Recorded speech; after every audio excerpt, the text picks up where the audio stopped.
and this week we talked about radical feminism. So, from the lecture and the readings of what I got this week, I basically came to um, the definition of radical feminism as like being this philosophy that emphasizes the patriarchal roots of inequality between men and women. I think it is like the root of other feminism. Um, it also talks about the division rights and privileges between gender also. And we had three readings for this week, and we also had a poem, a very aggressive poem. And for the first reading, we had Feminist Manifesto by Mina Lloyd. I think her piece was more uplifting and to, I think, teach women and help them gain knowledge on basically their importance and what their capabilities are, and to let them know that no, you are not less than a man. Like a man, no one is higher than you. Like you're able to do all these things, and you need to be brave, and you need to, step up to the plate and take action, and you have to, not worry about society and patriarchy and all these other things. And I think it's just like letting women know basically that you can do whatever you want to do basically if you put your mind to it. So that's what I got out of the Feminist Manifesto by Mina Lloyd. Um, the second one, Red Stocking Manifesto. So at first I'm like, what is red stocking? Like that was weird. But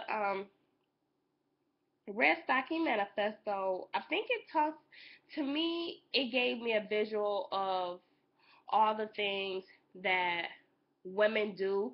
I think a lot of it's like one of the things that women do, how we are controlled unknowingly, how we just, do things that we think is right or that we think is we're supposed to do, but really it's just something that we're programmed to do. That's how I looked at it.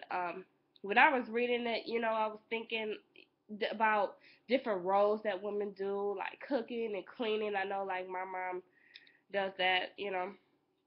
My dad doesn't wash any dishes or anything like that, but I just felt like it was like a wake up call and a way to see yourself as how you are victimized by the patriarchal society.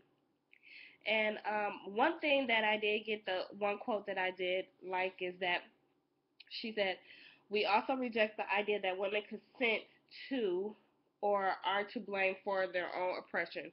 So at the beginning, they talked about, a woman being oppressed and being oppressed by men. And basically she's talking about, like, okay, we are oppressed not only because of men, but I think it's because we allow men to oppress us, which kind of goes back to the Mina Lloyd writing, just to, to let you know, to give you strength, to give you courage, and have dignity to stand up for what you believe in, and to not be oppressed. So I think those two kind of related on, being oppressed and how, to not be oppressed and steps you need to take as far as that. And then the other reading we have, Scum Manifesto by Valerie Solanas. And when I first read it, I was like, oh my gosh, like she just like butchered the male species kind of in a way to me. She said that male is an incomplete female, and she just talked about how dependent males are, which, if you think about it, they kind of are, because males depend, some, not all males depend on certain things, but at this particular time, as a patriarchal society, it is very evident how males depend on females and how they're emotionless and how they lack politeness, and they have so much dignity, and all they do is just go to work. And so that was something big. One of the quotes I got from that was, "Daddy doesn't love his kids, he approves of them," which I watched a lot of older movies because my mom loves like black and white movies and stuff like that. And you do see a lot of the women, being at home, taking care of the kids and the home, cooking and cleaning, helping with homework and whatever. And then you have the male that comes home and He's worked all day. He comes in with his briefcase. He sits down on the couch. The woman has food, eat.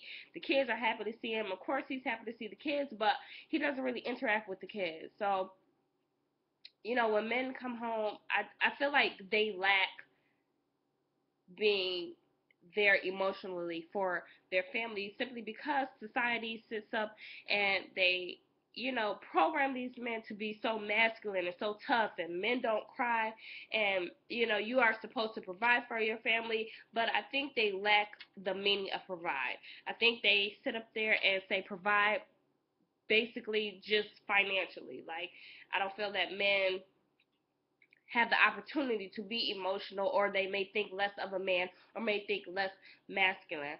So that was very interesting for me, for that reading. So as you all know, I'm doing a different assignment for my hangout, and I did an assignment, and the question I asked was, um, are men oppressed by society just how women are oppressed by men? That was one of the questions I raised. Um, I think it kind of goes both ways. I think the Scum Manifesto really elaborated on how society has shaped men and how men lack certain things and depend on women to do so. So I wrote about that, and I thought that was pretty interesting, and something I never really thought about, honestly, because I'm like, we live in a patriarchal society, but this patriarchal society, and how these men are, and how society has these men, and it's I wrote a lot about that, so I'm interested to get some feedback on that from Anna or Steven. And my annotated bibliography, I got some feedback on that, which I'm so excited about. And I'm glad I did get the right concept, but I just have to do some readjusting and formatting for my final piece. And to leave you guys with the good notes, I am like on my way, about to be gone, and I will be in Miami, Florida by 10 o'clock tomorrow. So I am super excited. I got some little bit of running around to do, and I hope you guys have a good weekend. It was nice, interesting class. I really enjoyed it, and see you guys next week. Hear from you next week. I don't know, but you guys have a good one. Bye.